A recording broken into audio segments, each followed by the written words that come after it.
Well, hey, I'm Timmy Riggs, and I am super passionate about getting people excited, inspired, and moving through the art of speaking. So in the meantime, if you have a camp or retreat or conference that I can help you with, I would sure love to be able to do that. So thank you so much for taking the time of watching my speaking demo, and I look forward to hearing from you soon. I barely graduated high school. On the night of, I am walking out of the tunnel, and I'm like, they're going to tell me, not today, buddy. Like I was that nervous. I can't remember my GPA. It was pathetic. So when I get out of high school, I'm like, things are going to change. And I don't know why, but I was called to SNU. I just kind of was like, I should go to Southern Nazarene University. And I had never even been here. Honestly, I could not have told you where Oklahoma was on the map. And it makes sense because I barely graduated high school. And so I had never seen the campus before. And so my dad and I, we drive out in my truck, and I don't know, if the movies had distorted what I expected of a university, but as we're driving, it's late, and so he told me, hey, we're just going to kind of pull up to the university. I'm expecting to drive on to, Professor Xavier's, School for Mutants, huge building, lawn, kids outside, that's what I'm expecting. So we're driving down 39th here. It's late at night, and my dad's like, hey, there it is. There it went, right? Like that. I was like, oh. My first semester of college. So I'm sure, but GPAs range from 1 to 4. 4 is perfect, and 1 is not. And mine started with a 0. Not kidding you. 0.6 was my GPA of college. I am literally a standing miracle this morning, okay? It is miraculous I don't do drugs. So, and we're going to get to you brought a friend, you're like, I swear we'll talk about the Bible in a minute. I don't know. Maybe. He's never preached before. And before long, Dr. Martin Luther King Jr. is going across the country helping other people see that there is a whole nother reality, a whole nother world, and a whole nother life that's breaking into ours. And the people around him beginning to see, maybe there is more to life than what I see. Martin, is that you? Can we be a part of this? Can we walk with you? And he goes, hey, yeah, but let me tell you something. We're going to be hard pressed. We are going to be persecuted, and we're going to be struck down. So get ready for that. But if you believe me and you trust me, just like I'm trusting Jesus, just like Paul says, hey, follow me while I follow Jesus, he says, we're going to achieve something so much greater.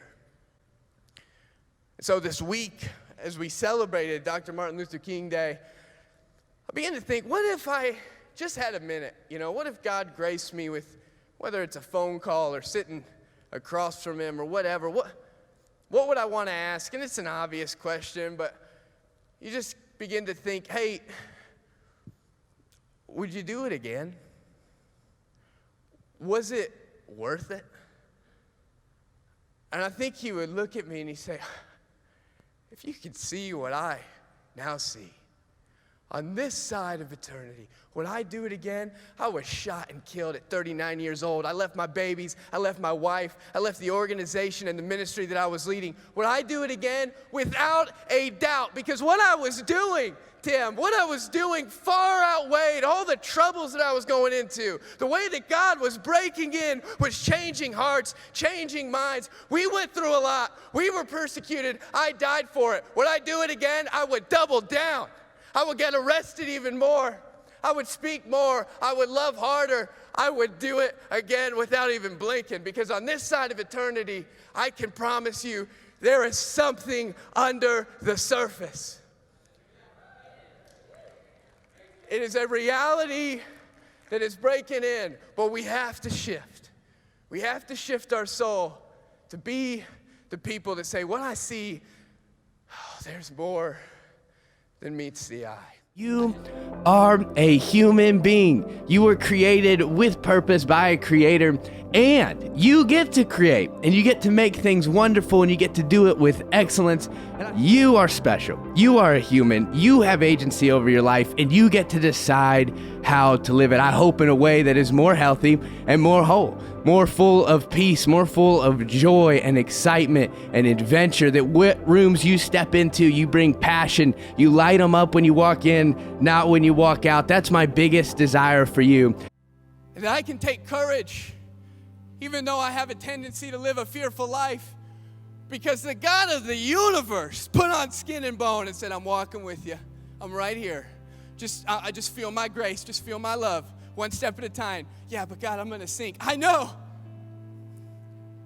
And I still love you. And we're going to keep moving forward. I dare to say, who's to know, but from the day when I preach this message till the day I die, how many sinking moments am I going to have? I feel so much better knowing that, God, it's not up to me. It's not about how hard I try. It's not about how good I look, how much of the Bible I actually know. It's just me just trusting that you're enough. It's just you, Jesus. You're the only one that can get me to the other side. And in the meantime, I want you in my boat. I want to be more patient, more kind, more gentle. I don't want to sink for reasons that are meaningless.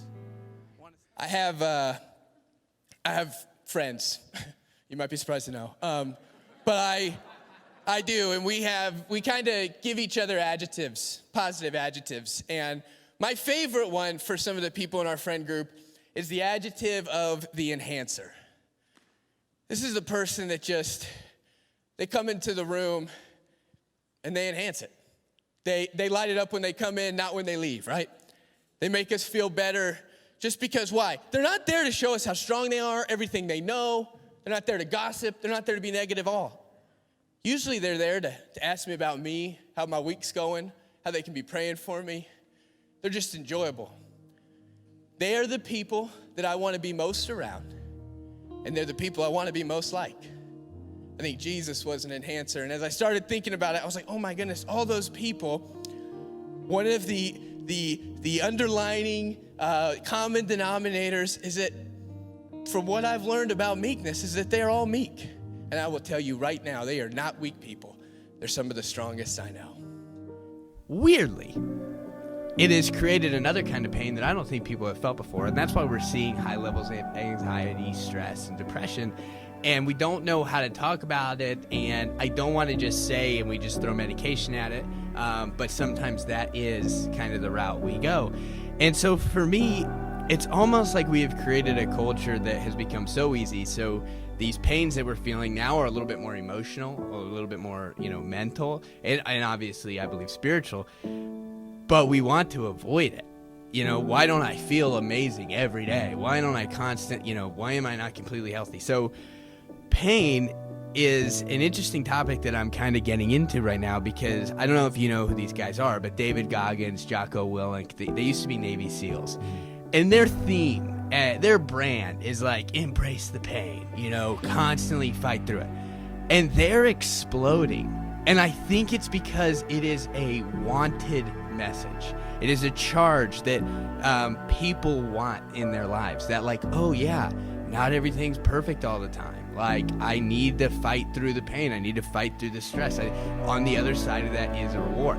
But there's also two kind of pains. There's the pain of kind of just bad habits of instant gratification of not doing the thing you should do, and there's that pain. And then there's the pain of I'm working better and it's good disciplines. And it's weird because it kind of takes us off and like it compounds, right? And so I'm thinking about meekness, and I'm like, what does it mean? Am I meek? Maybe. I honestly, is it gentleness? Is it kindness? Is it kind of stepping out of the way? I'm not really sure. So my wife's sitting next to me. At this point, she now knows that I'm going to be preaching, and so I said, hey, I'm going to be talking about meekness. And honestly, I think I'm kind of meek. I think I'm a meek person. What do you think? She takes no time to think about it. She was completely prepared for her answer. She didn't even take a breath. She was like, no, not at all. You're not meek. I don't think that you're meek. I'm like, how could you say that? I'm deeply hurt and offended, right? Feeling like we need to go to counseling. Like I didn't know that you thought this about me, right?